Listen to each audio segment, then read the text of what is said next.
Please note at this time all audience members are in listen-only mode to minimize background noise.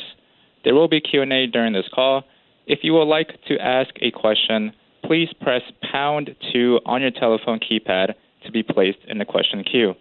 I would now like to formally begin today's call and introduce Karine Johnson, the White House Press Secretary. Please go ahead.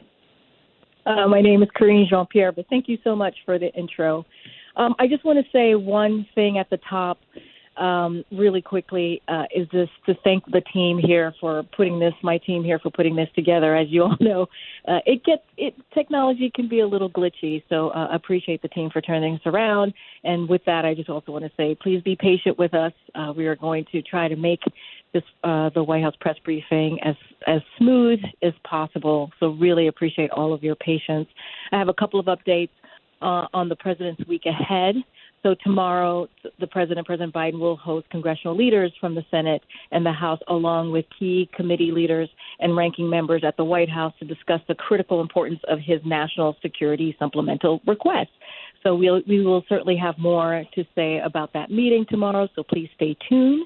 And this Thursday, the president will travel to Raleigh-Durham area of North Carolina, known as the Research Triangle, to discuss how his Bidenomics and Investing in America agenda are repairing and rebuilding infrastructure, lowering costs for families, supporting a small business boom, and creating good-paying jobs. Under the Biden administration, companies have announced $31 billion in private sector clean energy and manufacturing investments in North Carolina alone. And in North Carolina, President Biden's Investing in America agenda has so far helped more than 4,300 child care programs continue operating during the pandemic to provide critical child care for over 380,000 children, helped more than 2,500 restaurants weather the pandemic and keep employees on the payroll, helped 880,000 households across the state save money on internet bills, and provided 2.1 million Medicare beneficiaries with access to prescription drug cost savings. On Thursday, the president will talk about how we continue to build on this and delivering for families, workers, and businesses across North Carolina. And with that, I will turn it over to my NSC colleague, Admiral John Kirby, who will discuss the latest in the Middle East. Admiral, the floor is yours. Thank you, Karine. Lots to go over here since the last time we all talked. I just wanted a couple of things. First on the schedule to talk to you. The president spoke today with Chancellor Scholz of Germany as part of our close coordination, of course, with Germany on a range of important issues, and that includes, of course, supporting Ukraine and the importance of that support ongoing. Now, you may know that Jake Sullivan, our national security advisor, is in Davos today. He delivered a public address, and he's had the chance to meet with some foreign leaders. Both he and Secretary Blinken met together with President Zelensky, again, to keep talking about the importance of continued global assistance for Ukraine. But individually, Jake had a chance to meet with the Prime Minister of Qatar about our urgent efforts to release the remaining hostages that Hamas is holding, as well as meeting separately with the Prime Minister of Iraq and the Prime Minister of Iraq's Kurdistan region. We'll, of course, have more readouts available on those meetings shortly. On the Middle East specifically, as you know, we're now over 100 days since those terrorist attacks on the 7th of October. And over the weekend, the president spoke to this, including a heartfelt statement on the grief and suffering that the families of those hostages have now felt every single day since the 7th of October. And we have not stopped our efforts to try to bring them home. In fact, Brett McGurk was in Doha this week, focused specifically on the hostage situation and in trying to move forward new proposals to bring them home. This will remain a top priority for us.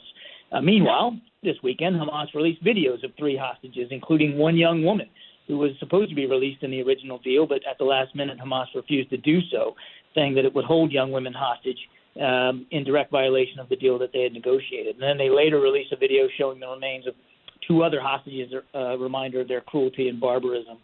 Now, on the military front, I would just like to point you, if you haven't seen it, to important statements from Israel's defense minister yesterday, that Israel will now shift to has now shifted to a low-intensity phase in North Gaza, and it will soon do so in southern Gaza as well. They announced the withdrawal of a division, an army division from Gaza, as part of this shift to lower intensity ops. And as they undergo this transition, we are preparing to increase the humanitarian assistance into those people who need it, as well as to help set the conditions for the population to return to North Gaza, where the UN hopes to be able to conduct assessment missions over the coming weeks. So we're making these preparations because we believe that these lower intensity operations inside Gaza should be able to not only allow for a reduction in civilian casualties, but a more reliable distribution of aid over the coming period. As a matter of fact, our envoy David Satterfield and our ambassador Jack Lew are meeting today with Israeli senior leadership and senior military commanders at their southern command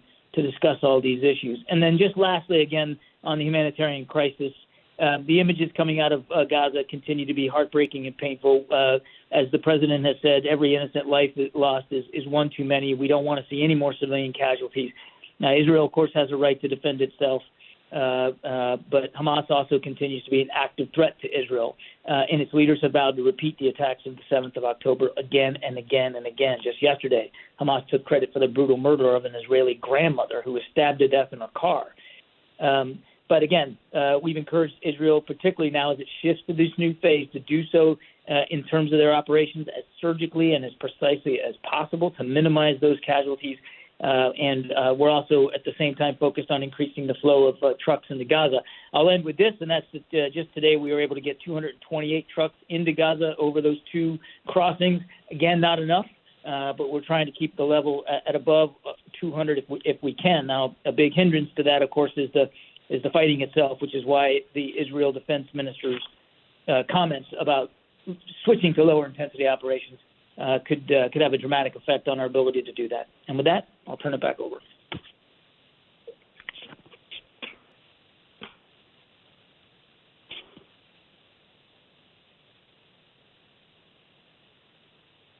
Host, I think we're ready to go to questions. All right. As a reminder, if you would like to ask a question, please press #2 on your phone to be placed in the question queue. You will hear a notification when your line is unmuted. Please then state your name and question. If your question is answered before your turn, pressing the #2 a second time will take you out of the queue. Moving on to our first question. Caller, please go ahead. Hey guys, it's Justin from Bloomberg. I had one for Karine and one for Kirby. Karine, on the meeting tomorrow, is that a signal that that the president and negotiators have gotten close on a deal for Ukraine aid and immigration changes, or is this kind of a chance for them to work out the final details, or are we just not there yet at all? And then, Kirby, I was wondering if you could talk about kind of the state of the situation with the Houthis. Obviously, we saw more attacks in the last couple of days and a response today by the U.S.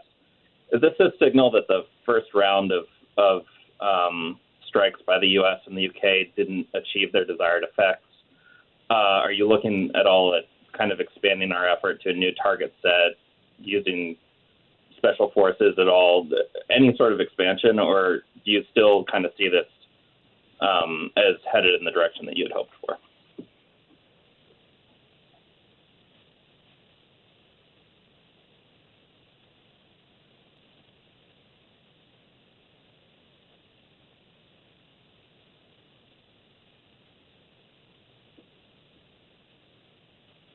Hey, Kirby, you want to take that question? Your question? Yeah, sure. I just wanted to defer to you since the first one with you, but I'm happy to do that. No, I appreciate it. And Justin, we're just going to let Kirby go, and then I'll answer that question once Kirby's done with the Middle East pieces. Thanks. Sure. Okay. So look, Justin, you're right. We have seen some additional lower scale retaliatory strikes by the Houthis in the last few days, much smaller than what we had seen before, and none of them effective. And I would tell you, we fully anticipated when we launched that salvo on Friday night that the Houthis would probably conduct some retaliatory strikes. So I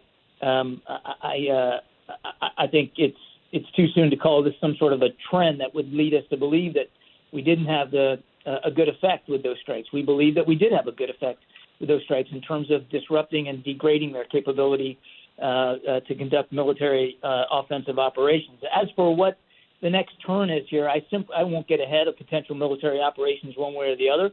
As you saw today, we took additional strikes, knocking out 4 ballistic missiles that we believe were prepped and ready to be launched from Yemen. Took them out before they could do that. So we have said before, we'll say it again, we stand ready to defend our interests, our sailors, our ships, and that of merchant shipping as required. We're not looking for a war. We're not looking to expand this. Houthis have a choice to make, and they still have time to make the right choice, which is to stop these reckless attacks.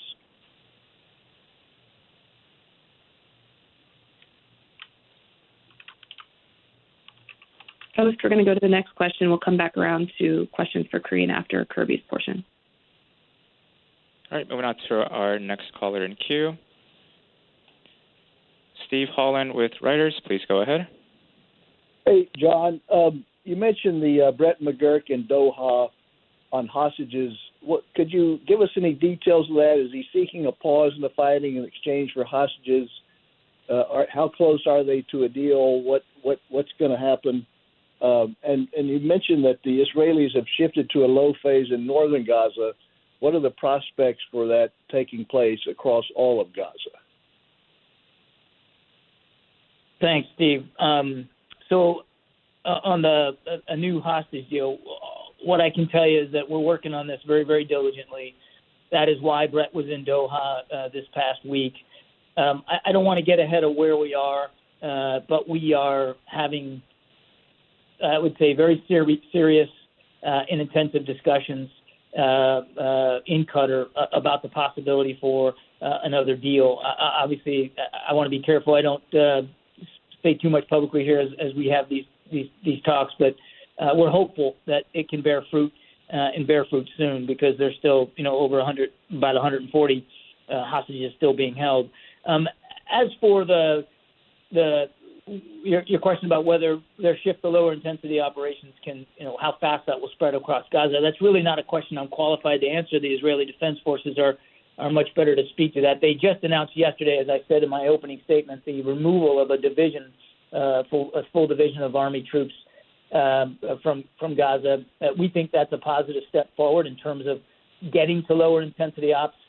We hope that it will allow for the movement back into North Gaza, because really the bulk of the operations are being conducted in the south right now. So we hope that this removal of these troops and this announced transition that they've made, that it will allow for people to flow back into North Gaza, alleviate some of that pressure in the south, particularly around Khan Yunis, and we'll see where it goes from there. But again, I wouldn't want to get ahead of Israeli military planning.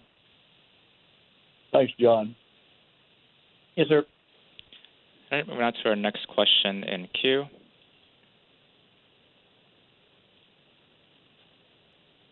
Weijia Zhang with CBS, please go ahead.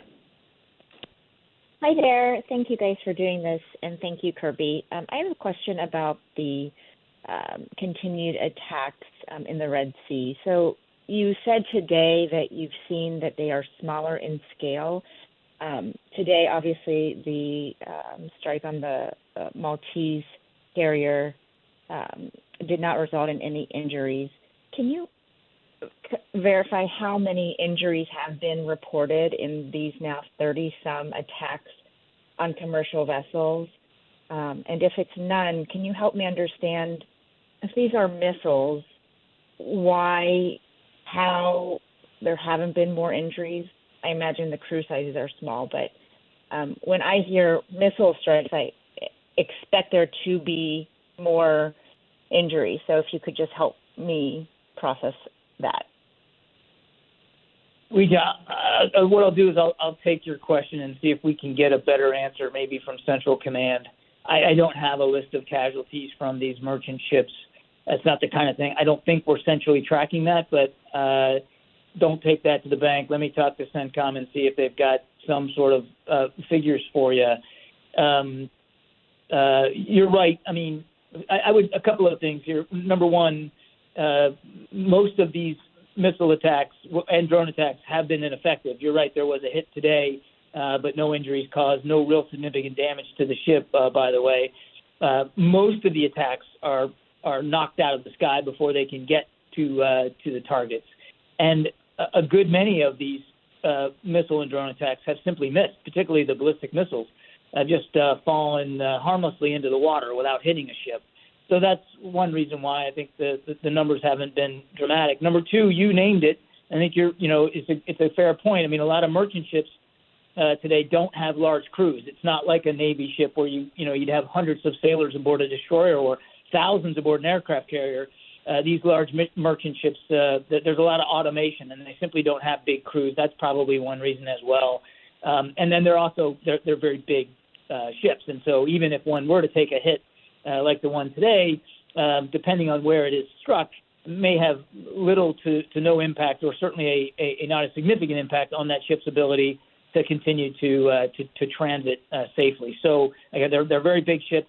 A lot of their freeboard, what we call the space between the water level and the top of the side of the ship, that's called freeboard, can be very, very high depending on how much freight they're holding. So there's probably a lot of reasons for that, but let me take it back and see if we can give you a better figure on the data.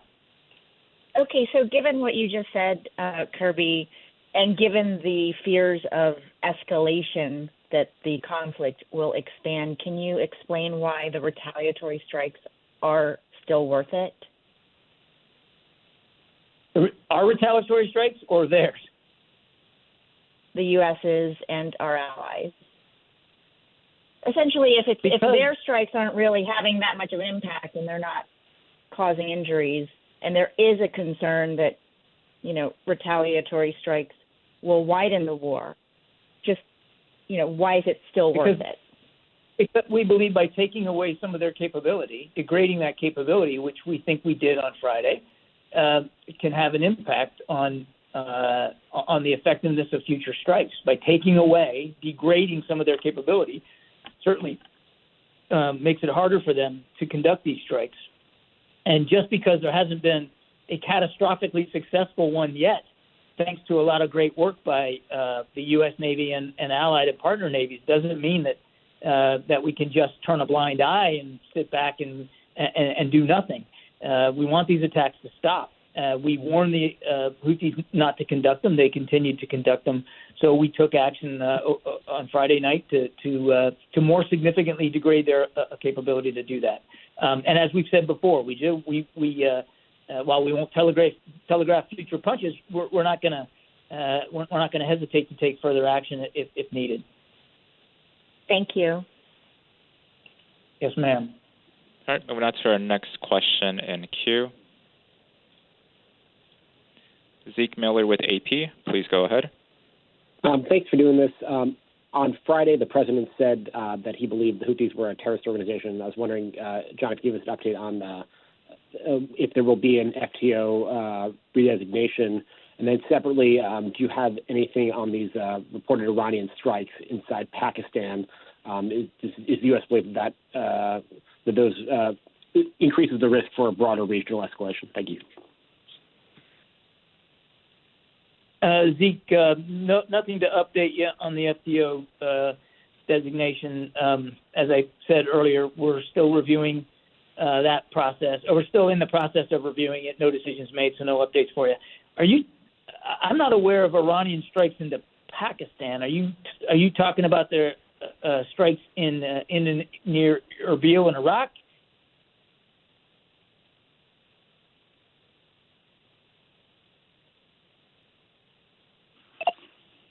Sorry, there's a report that Iran says that it has launched attacks today into what it calls militant bases in Pakistan. I'm going to get the pronunciation wrong. It's Jaish al-Adl, and it follows the attacks, obviously, in Iraq and Syria. Okay, gotcha. Let me get back to you on that one, Zeke. I was not tracking strikes into Pakistan today. But we owe you an answer. We'll get back to you. All right, moving on to our next question in queue. Anita Powell with Voice of America, please go ahead. Thank you so much, John. I hope you're keeping warm today. I have two Red Sea questions. First of all, on this deal between Ethiopia and the breakaway Somali province of Somaliland.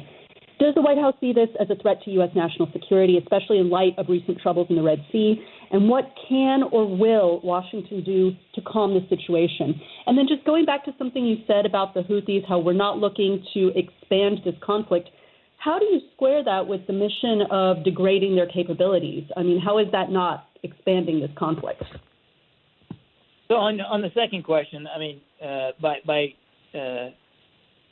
it's a very simple equation. By removing military capability from the Houthis, we are making it harder for them to conduct these attacks. These attacks have been escalatory. These attacks have been dangerous.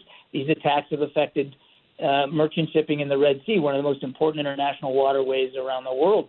So the very act of taking these strikes, knocking out their capability, in some cases before they could use it, that is by definition taking the tensions down. You're taking the ability for them to conduct these attacks off the table. Again, we reserve the right to continue to do that as appropriate to prevent them from causing more mayhem and more danger to merchant ships and merchant sailors. On Ethiopia and Somaliland, we're certainly troubled now by what's reportedly included in a memorandum of understanding between Ethiopia and Somaliland. As we've said many, many times, we support Somalia's sovereignty, their territorial integrity, and it's got to be respected. So we're engaging with partners in the region. We certainly welcome efforts by the African Union and the Intergovernmental Authority on Development, otherwise known as IGAD, to help lessen the tensions. What we're particularly concerned about is that this MOU, recently now inked between Ethiopia and Somaliland, threatens to disrupt the fight that Somalis, Africans, and regional international partners, including us, are waging against al-Shabaab. And al-Shabaab remains a viable terrorist threat in the region, without question. So, look, we don't believe that the region can afford any more conflict.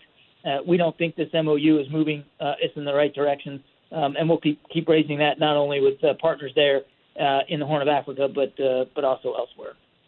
So just to press you on, is that a threat to U.S. national security then, this possibility that Shabaab may rise? It certainly could directly impact national security interest in the region, without question, because we hold al-Shabaab as a continued foreign terrorist organization, continued dangerous threat to our interests and the interests of our partners. So there could be a U.S. national security threat posed by the language in this MOU, which is why we're deeply concerned about it. Thank you. Yep. All right, moving on to our next question in queue. Aurelia End with AFP, please go ahead.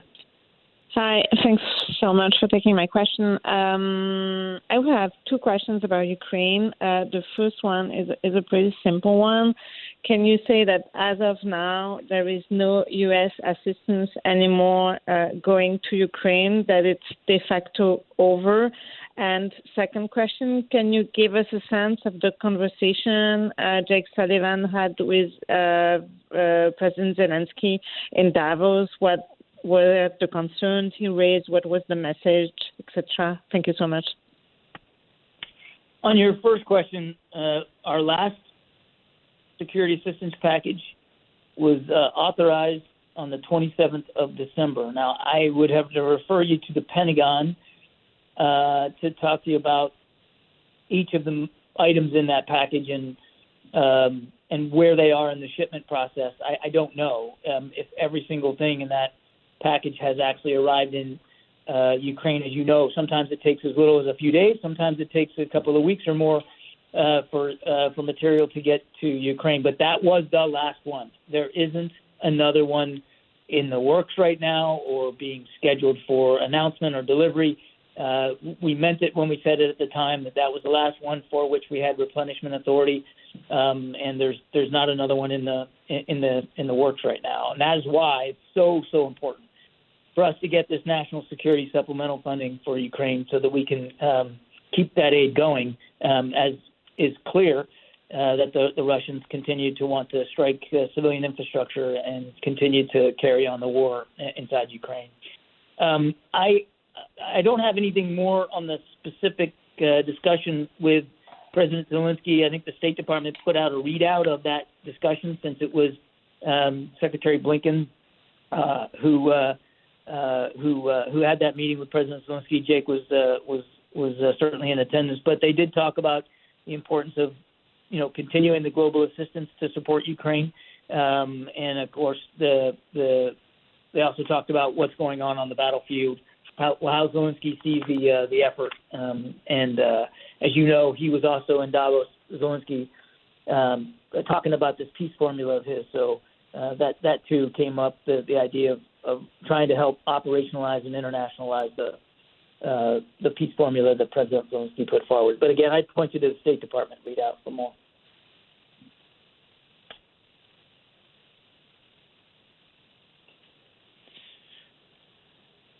All right, moving on to our next question in queue. Selena Wang with ABC News, please go ahead. Thank you, Admiral. Just going back to the question on the strikes, has the battle damage assessment of the first airstrikes been completed when it comes to the strikes last week against the Houthis? Just how much has the U.S. degraded the military capabilities, and what does it say about the degradation given that the retaliatory attacks on the Houthis have continued? Does it show that it only made a small dent in capacity? I'd refer you to the Pentagon to speak to the battle damage assessment. Selena, they're really the right ones to go to for that. And I don't know the final status of that.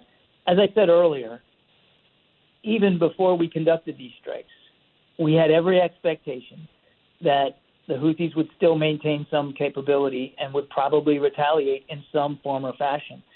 The strikes were designed to degrade and disrupt their military activity, their ability to store, launch, and to guide these missiles to their targets, as well as the drones that they have launched against these targets. We believe that we had good effect, but the specifics of the BDA, battle damage assessment, is really something for the Pentagon to speak to. But at no time, even that night, did we say that all of the Houthis' offensive capability were going to be eliminated by those strikes. Again, the Houthis have a choice to make. We know they still have some capability. They have a choice to make about what they do with that capability. If they choose to keep conducting these attacks, we will continue to defend against them and counter them as appropriate, even as we did today, hitting 4 ballistic missiles on launchers before they could be sent on their way. Just to follow up on that, as the retaliation continues from the Houthis, just how far is the U.S. willing to go? And on a secondary topic, is there any update on the search for the U.S. Navy SEALs? Well, again, with the caveat that I'm not going to telegraph punches or speak about potential military operations, I would point you to that last sentence in the President's statement Friday night. We will not hesitate to take further action to defend ourselves, our interests, those of our allies and partners, certainly not our ships and our sailors. So as we've proven again today, we will not hesitate to take action as appropriate. Again, the Houthis have a choice here to make, and the right choice is to stop these attacks. I don't have an update for you on the search efforts for those 2 Navy sailors that are in the water. As I understand it this morning, and I did check in with the Pentagon on this, that search is ongoing, but what that looks like, how much longer, I really, that's a question better put to the Defense Department. Our thoughts and prayers are with those 2 sailors and their families who are waiting anxiously for word, and obviously we'll monitor as closely as we can.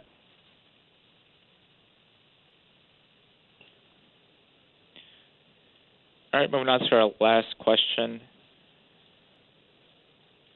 MJ Lee with CNN, please go ahead. Hey, Admiral, thank you. Just given that Hamas has released these new hostage videos, which you referenced before, and the IDF is continuing to attempt hostage rescue operations, I wondered whether the U.S. has received any new intelligence on the 6 American hostages in recent days, and at this point, whether the U.S. believes that they are alive. Thanks, MJ. I don't know of any additional tactile information that we have received about those 6 Americans that we still believe are being held hostage We're obviously working and continue to work very hard to get them released, but I'm not aware of any additional information that we have. And I think you can understand that even if I did have additional context to provide, we'd obviously be very careful about what we shared publicly as we're trying to get those folks home to their families. I just your question does give me a good punctuation point before I sign off today, and that's that. Just as I mentioned at the top, with Brett being in the region just last week in Doha, we continue to work this very, very hard. I know it doesn't always rise to the level of the headlines of the day, and we don't talk about it a lot, nor should we. But I don't want to leave anybody with the impression that we aren't working this very, very hard to try to get those folks home with their families, all of them, all the hostages, but with a particular keen focus for us on those half a dozen Americans that we believe are still being held. Thanks. Sorry, before you go, can I just ask one more follow-up? I know you've gotten a couple of questions about the situation in the Red Sea, but I wondered whether the administration at this point would still sort of characterize the phase that we are in now as the administration wanting to contain the conflict in the region, or rather would you say that the conflict in the region has now officially widened? I mean, given that there have now been additional U.S. strikes, additional Houthi attacks, so this does seem like now a prolonged conflict. Well, let's. I mean, I think it's important to categorize what's happening here. First of all, the strikes that we took Friday, no matter what the Houthis might say, has nothing to do with the fight in Gaza. It has to do with defending shipping in the Red Sea. No matter what the Houthis say, they're not going after ships that are tied to Israel. They hit yesterday, the other day, they hit a ship carrying Russian oil. It was Panamanian flag, nothing to do with Israel. So I think we need to not buy into the Houthi propaganda. That's one. We still have an interest in not seeing this conflict widen or escalate. In fact, that's why we took those strikes on Friday, to degrade Houthi capability so that it can't widen and escalate. We still have that interest. We're still working to that end, even as we work to continue to make sure Israel has what it needs to defend itself.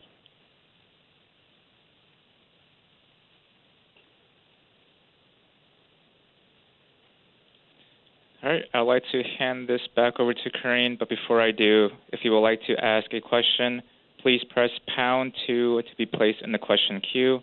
If your question is answered before your turn, pressing #2 a second time will take you out of the queue.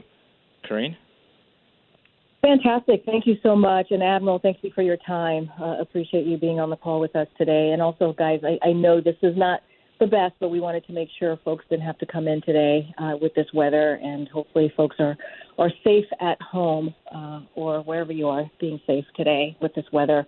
I do want to start off by going to Justin's question that he asked of me, and I just wanted to make sure I did that as it relates to the meeting that the president is having tomorrow here at the White House with congressional ranking members and leaders to talk about the very important supplemental request that this president made, as you know, a couple months ago at this point. Look, that supplemental request is obviously continues to be a top priority, including, right, to secure our border, including to help Ukraine defend itself against Putin's tyranny, as we all know, as you all have covered for almost 2 years now. And I will say that while the president is having this really important meeting tomorrow, negotiations on a bipartisan agreement on the border, as it includes funding and policy, are still ongoing. So that is, we believe, is headed in the right direction, the right track. And we're going to continue to say, right, Congress should act. They should act quickly. This is about the securing our border. This is about our national security. And the consequences of congressional inaction would be severe. So the president, yes, is going to have this all-important conversation, he believes, on the supplemental request. Obviously, as it relates to our national security, the negotiations continue. And so that is also really important. A bipartisan agreement is needed, and so we're doing those negotiations on the Senate level, as you all know. I think I'm just going to go to AP.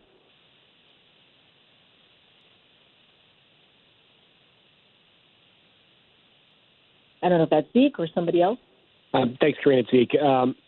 was hoping you just called the meeting tomorrow an all-important meeting. I'm hoping you could speak to why tomorrow. It's January 16th. Why hasn't the president asked the congressional leaders and the committee leaders over to the White House sooner? Secondly, is the meeting focused on negotiations, to piggyback off of Justin's question, or is it about the stakes? Should this funding not be approved? Will it be a classified meeting, or will it be, in the sit room, or will it be in the Oval? Any color you can offer. And then on a different topic entirely, I was hoping you could address the situation in Texas over the weekend. Right now, do you believe, or does the federal government control the southern border, or is the state of Texas? Okay, both very, very good questions. Look, as it relates to what the meeting is going to look like, where it's going to be, we're going to have more information about the meeting tomorrow, later today, so just stay tuned. Don't have the specifics on that. And look, as I said at the top, this is going to be about discussing critical importance of the President's National Security Supplemental Request. So it is going to be about the supplemental request. And I'll just say this. Look, I've said a couple of times at the briefing room and to all of you how the President's team, obviously the Office of Legislative Affairs, and other members of his White House team have been in direct contact and regular communications with members of Congress and their staff. And the President has had conversations with congressional members. As you know, we don't read out every call or every meeting that he has. He's had a very long-standing relationship with many members on the Hill as VP, as Senator, obviously. So, yes, he's had conversations with them. I think he wanted to bring folks together because, when we talk about the supplemental, their urgency requests, the national security requests are urgent. And so the president wanted to bring everybody together to have that conversation. But negotiations are still happening. The border security negotiations are still happening. And the president certainly has entrusted his team to have those conversations, as he's done many, many times before. So we'll certainly have more to share about tomorrow, about what that's going to look like. Look, as it relates to Texas, let me just say a couple of things at the top, because I think it's important. And you all have heard me say this about what Governor Abbott continues to do, all of his, what he's doing at the border, his policies, how he's getting involved. It's extreme, right? It's extreme political stunts. And I've said this over and over again. We have said this. It demonizes and dehumanizes people. But it also makes the job of the Border Patrol harder. And it also is, it's more dangerous. That's what we're seeing. And there's been multiple actions that this governor has taken, right? Blocking Border Patrol from accessing the border, that's a problem. When he's blocking them and putting Texas officials, then he's taking away the duties of what the Border Patrol are supposed to do. And so it is a problem. Leaving migrants on the side of the road during winter, you've heard me say that. Installing razor wire to make Border Patrol's job more dangerous. Promoting extreme and unconstitutional laws like SB 4. So he continues to prove that he's not interested. He's not really interested in solutions, only seeking to politicize the border. So, to answer your question, Zeke, look, right now, the Texas officials are preventing Border Patrol agents from doing their job in that particular area by the border. So that is a problem. That is a problem.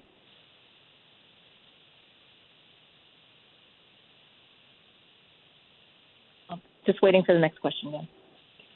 All right, moving on to our next question in queue.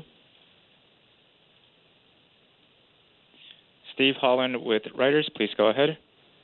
Hey there, Karine. Hey, Steve. Hey. So the president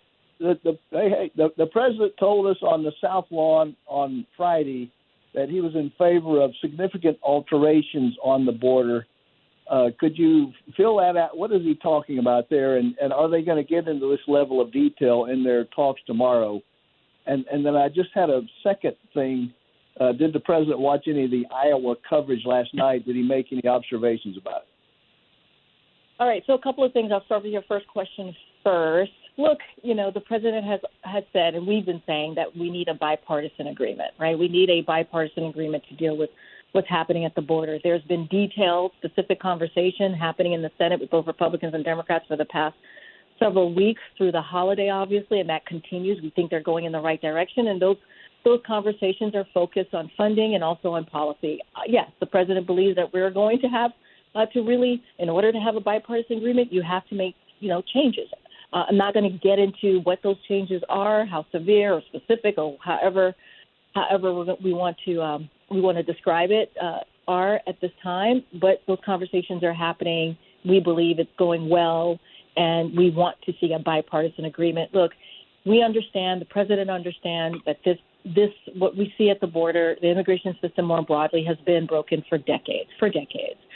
That's why he took it very seriously on day one with the legislation that he put forward. Now we have to have serious conversations, which we have been with both Republicans and Democrats in the Senate, to see what we can do to address the issue at the border. And so tomorrow, I'm not going to get ahead of the meeting. I don't really know how specific it's going to get. I can tell you the agenda is to talk about the president's supplemental, the national security portion, obviously, of the supplemental, and how important it is to get moving on that. But now I'm not going to get into details of specifics of how granular they're going to get at all in that meeting. But it is going to be important, and we'll have more for all of you to share on that. As it relates to the caucuses, the Iowa caucus, I want to be really careful, as all you know, is that I'm a federal employee, obviously, so not going to comment on the upcoming election, 2024 election. What I can say, I know folks had this question. The president was here last night at the White House as it relates to if he's seen it or not. Of course, I'm sure he's seen the coverage of the Iowa caucus. Don't have anything specific to share on that. And I also want to lift this up, too. Yesterday, you saw the president. Some of you traveled with us. We were in Philly. We went to Phil Abundance. And I think it's important to lay out what's important to this president, right? He went to a not-for-profit food bank that served the Philadelphia and also the Delaware Valley regions of Pennsylvania, and the work that they do is to drive hunger from our community, right? To get that out. We're talking about food insecurity today, and to end hunger for good. So, look, he distributed food. You all saw that. That was really important. That was his main focus for for yesterday. And he's going to continue to focus on the American people. That's what he's going to do. He's going to continue to focus on others, helping hardworking middle-class families, build an economy from the bottom up and from the bottom up, middle out. That's what he's going to do, protecting American freedom, bringing the country together around, optimism, vision for the future. So that's going to be the president's focus, and I will go to the next questioner. Thanks. All right, moving on to our next question in queue. MJ Lee with CNN, please go ahead. Hey, MJ. Hey, Karine.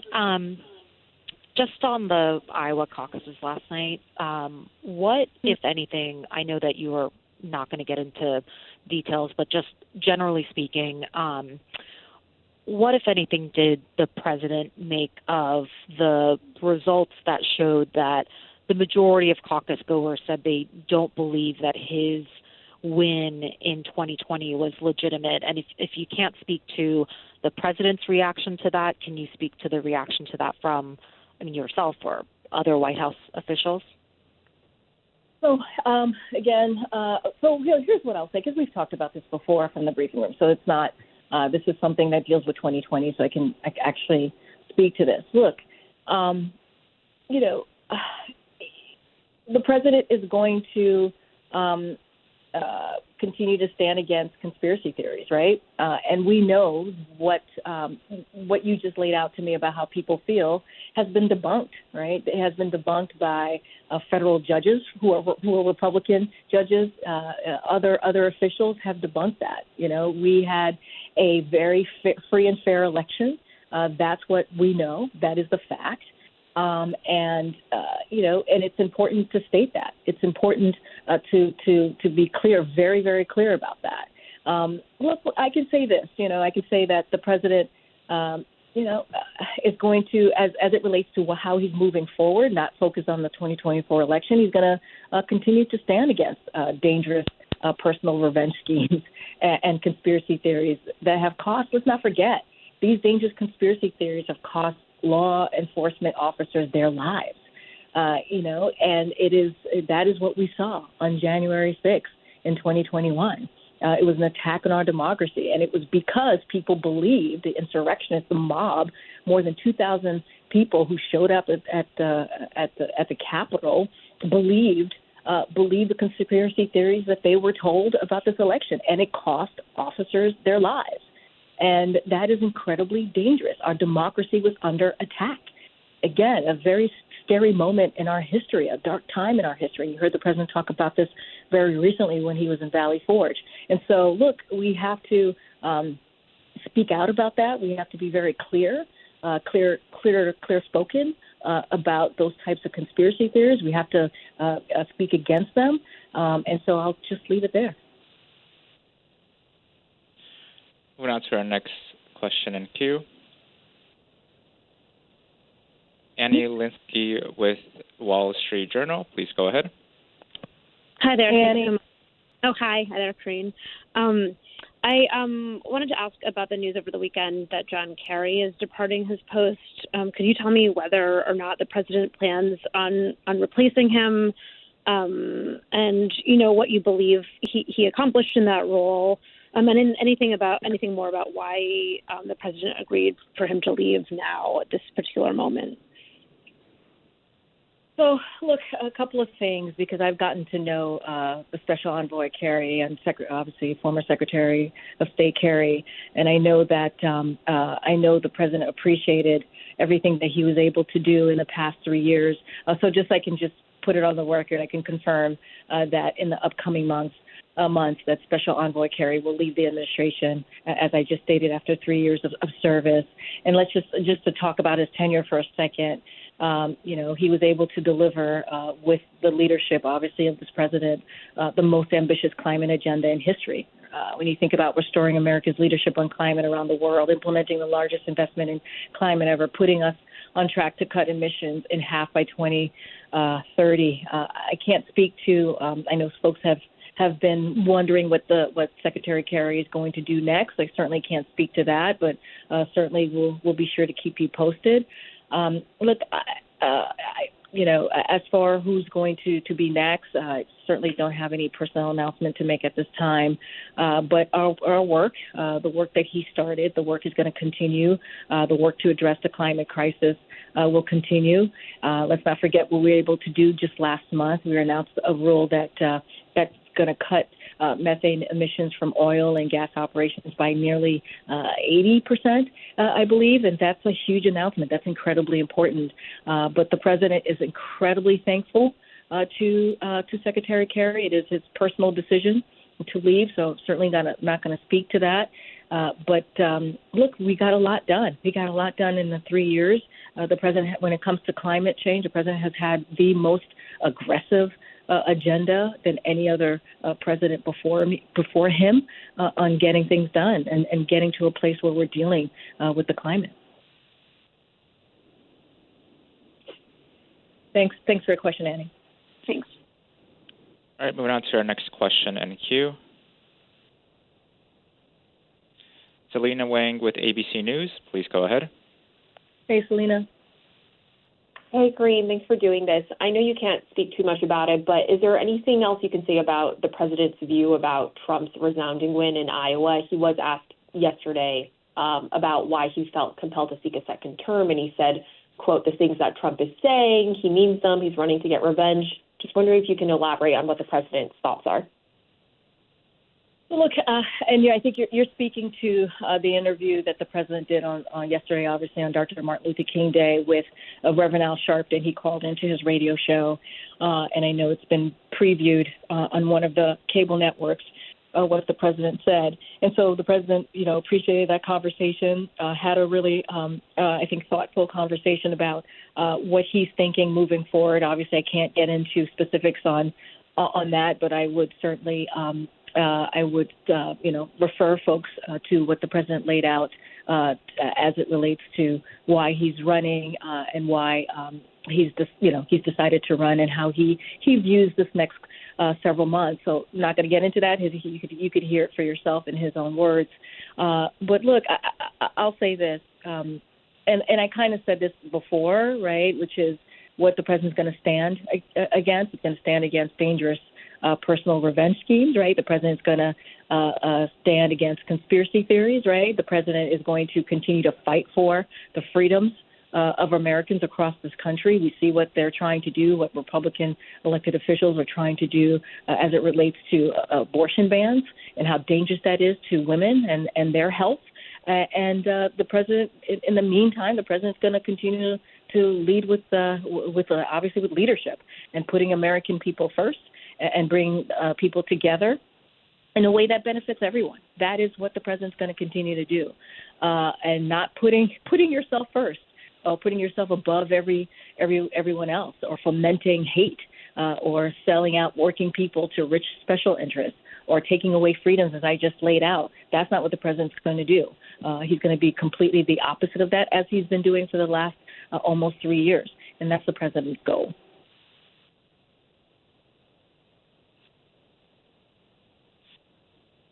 All right, moving on to our next question in queue.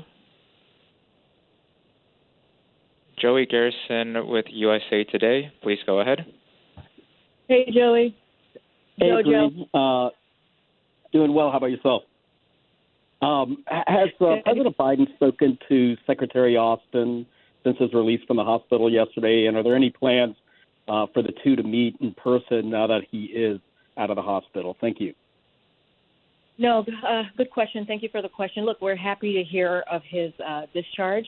Obviously, look, the president is looking forward, and I said this last week. We said this last week to the secretary getting back to the Pentagon, obviously, and so don't have anything to share on when they're going to either see each other or speak. Obviously, they spoke last week. The secretary has very much been engaged and involved in what we're seeing in the Middle East right now, and more broadly on his schedule, on the secretary's schedule. That's something that the Pentagon can speak to. Can't speak to that from here. But obviously, we are very happy to see that, to hear of his discharge, and looking forward to him getting back to the Pentagon. Thanks.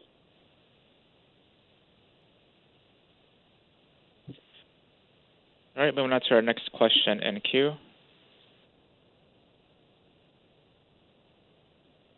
Tommy Christopher with Meditate, please go ahead. Yeah, hey, Karine, it's Tommy. How you doing? Hey, Tommy, good to hear your voice. How are you? Good, good. By the way, I know you know this, but it's Mediaite. We get that a lot, though, Meditate. Good to talk to you, and good to be staying warm, too. So I was wondering if you could tell me what you make of how much former President Trump leaned into this lie that January 6th was justified while he was campaigning in Iowa and, like, demanding the release of the quote-unquote hostages. And what would you say to right-wing media that sort of helped him in that? Yeah, look, always want to be very, very careful on speaking about candidate Trump, especially as the upcoming 2024 election. What I'll say more broadly about the January 6th comments, look,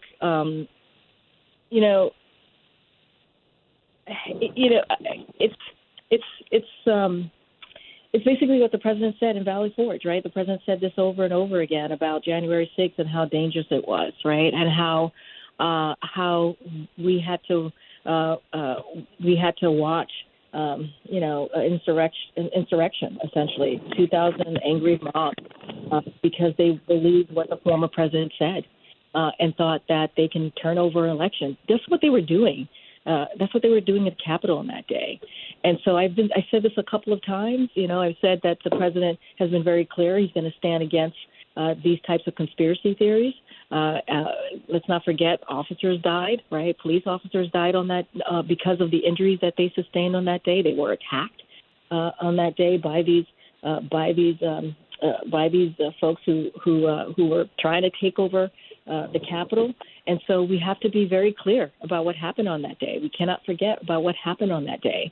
And the president said this, our democracy, we have to continue our democracy. And I'll just repeat a little bit of what he said in his remarks, right? There is a choice to be made. There is a choice that we have to make.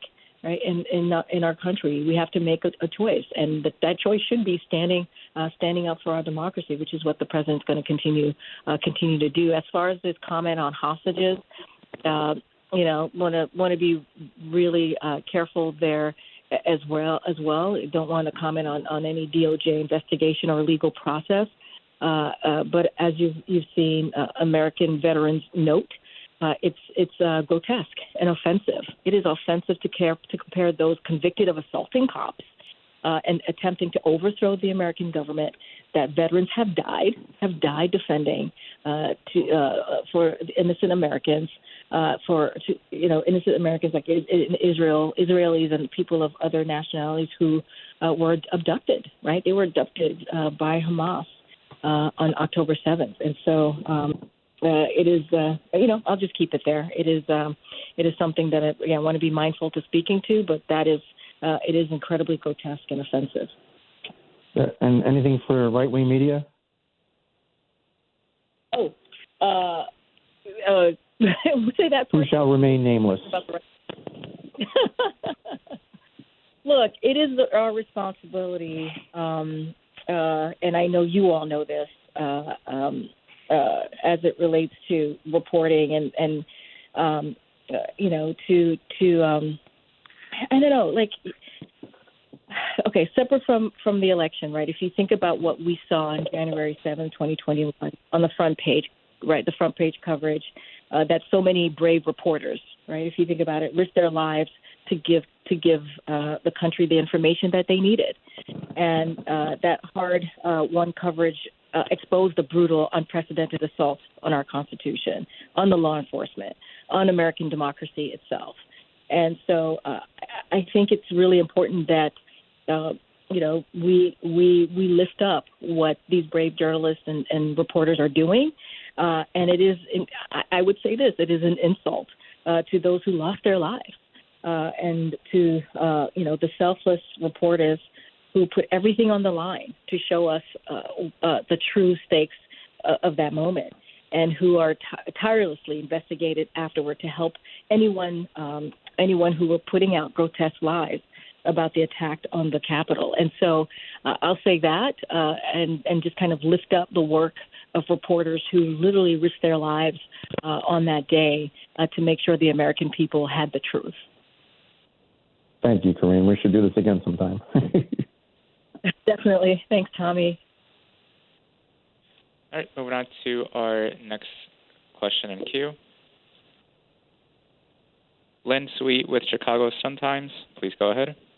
Hi, Karine. Thank you for doing this. Bear with me, because my question is narrow in scope, because you've talked about some of the broader issues with the situation on the Texas border.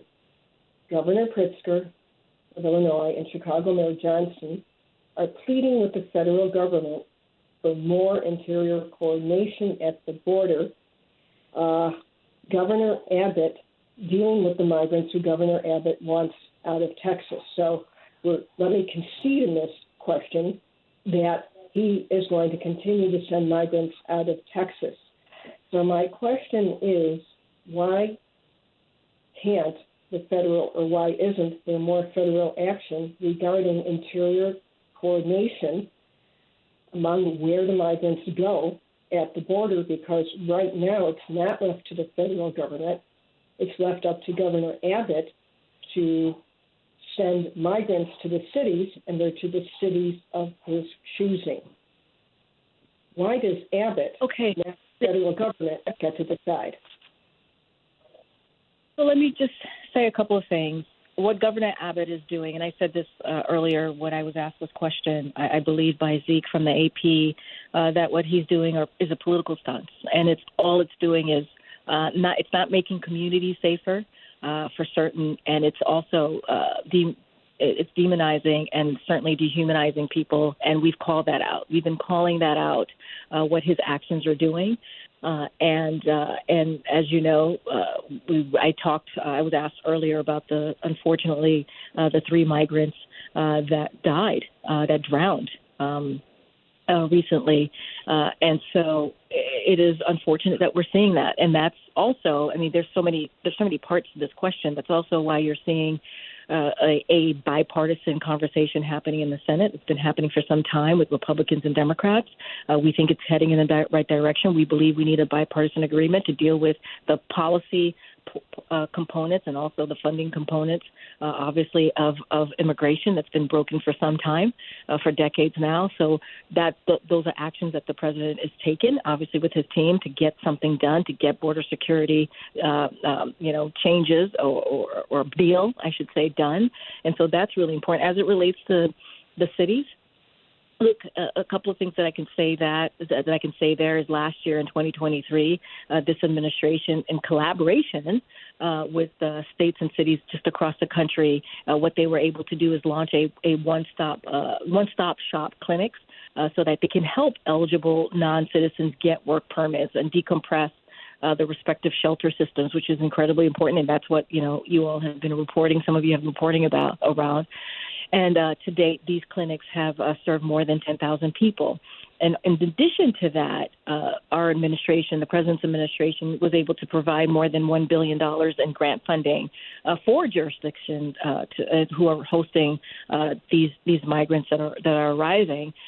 So obviously, we want to do more. We do want to do more, but it requires Congress to give us the additional funding, which is why we're having these conversations, which is why we're doing this bipartisan conversation as it relates certainly to the supplemental. That's why the president's going to certainly meet with congressional members tomorrow to continue those conversations.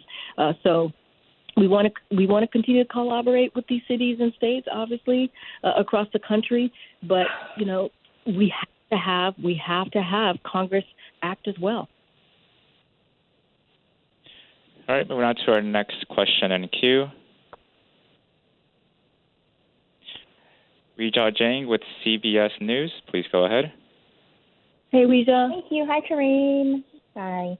Thank you Hi. for doing this. I just had a quick question on Eagle Pass, because what we've heard so far is possible recourse from the administration has all been legal in nature. And I just wonder, is there anything else you can do to gain access to the border?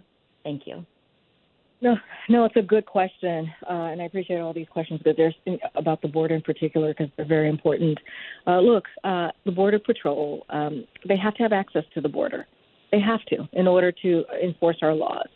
And DHS has sent Texas a cease and desist letter regarding their clearly unconstitutional actions. And here's the thing: if Texas does not stop blocking what Border Patrol agents should be doing, right, which is enforcing the laws, but if they don't stop blocking their access, we're going to refer the matter to the Department of Justice for appropriate action. But obviously, DHS has taken action. They asked for a cease and desist in their letter, and we Border Control agents need to have access in order to enforce the law. That's what they need. They need the governor of Texas to stop playing political games and to stop doing these political stunts. It is putting people's lives at risk, and that is what we're seeing. No, I hear you, but given the fact that people's lives are at risk, to go to DOJ, the Supreme Court, these things take time to play out. So I'm wondering if there's anything immediate that the counterpart to the Texas National Guard, which is blocking the border, is there anything you can do at the border physically to gain access? Or is the only thing you can do is let it play out in the justice system? I wouldn't say we're just look, here, and that's the problem, Rija, right? It's like, it is unfortunate that you have a Governor Abbott, that's watching this happen, right? That's watching people be put in harm's way, law enforcement also be put into harm's way, because it does make a situation dangerous for the Border Patrol agents and dangerous for the migrants, obviously. And allowing this to happen, like, that is actually a question for Governor Abbott. He is doing these political stunts, and it is causing harm. It is not fixing the problem. The Border Patrol agents are not able to really move forward with enforcing our laws. I mean, this is what a elected official is doing. And so, I get the question to us. We are going to take legal, we have taken legal action. That is the process. That's the way that we have to move forward. And we also have to call it out. That's when you all ask me questions about it, or you ask any members of the administration about this. We say very loud and clear, these are political stunts. They are dangerous. They dehumanize people. They demonize people. They put people's lives in danger. Not just the migrants, but also the border patrol agents. It's a problem, and so we have to continue to call it out. I mean, you guys are helpful in that way in calling this out, and so we're going to continue to do that. All right, moving on to our next question in queue, and this will be our last question. Kelly O'Donnell with NBC, please go ahead. Oh, to be last. I have been waiting patiently, so I'm so glad to get to love this interview process. Yes. So many questions have been asked, so I'm just going to tick off a couple of quick things. Can you give us a sense of your reaction and any White House changes in position or posture related to the swatting incident that happened on Monday, recognizing that there are a lot of ways in which you have response built into the campus here, but in the larger sense of how the White House could now be drawn into this new technique? And secondly, when Joey asked about Secretary Austin, and you referenced them speaking, a week or so ago, what's the typical cadence for the president and the SecDef to speak on the phone, given all the areas of their obvious, priorities on national security matters of late? Thanks so much. No, thank you so much, Kelly O. Two important questions. Look, as it relates to the swatting, I would have to refer you to Secret Service and D.C. Fire, which responded, as you know, to the incident. Can't say more from here. Look, the president and the secretary speak regularly. I don't have a regular cadence to speak to. Obviously, he's the Secretary of Defense, so that is they do speak regularly. I just don't have a particular, as I said, cadence to speak to on how regularly that happens. And I would also say that from senior levels of the Department of Defense and also at the NSC and obviously at the State Department, they are in constant communication with their counterparts or the folks that they deal with on a regular basis. And so as it relates to the president, they do speak regularly. I just don't have the specifics on how often. And briefly on the swatting, not the specifics of what happened yesterday, but could you speak to the larger issue that this technique of whether it's harassment or prank or whatever it might be that has popped up and has affected now the White House, but in addition, members of the judicial branch, other types of officials, do you have a broader sense of how this is now creating a risk or a danger in our society? Yeah, look, I think what you just stated is correct, right? It is creating a danger and a risk to our society. There are things that we're going to monitor. This is something, obviously, the Secret Service is going to monitor very closely as it relates to us specifically at the White House or this administration. And so I'm just going to be really mindful and leave it there. But how you stated the question is obviously a concern to us. All right, everybody. The briefing, we appreciate it. Oh, go ahead. Oh, I don't know what just happened. I think if you guys can still hear me, thank you so much for your time. And we will see you all tomorrow in the briefing room. All right, be safe. Bye. Thank you to all of our speakers, and thank you all in the audience for joining us today. The call has concluded. You may disconnect.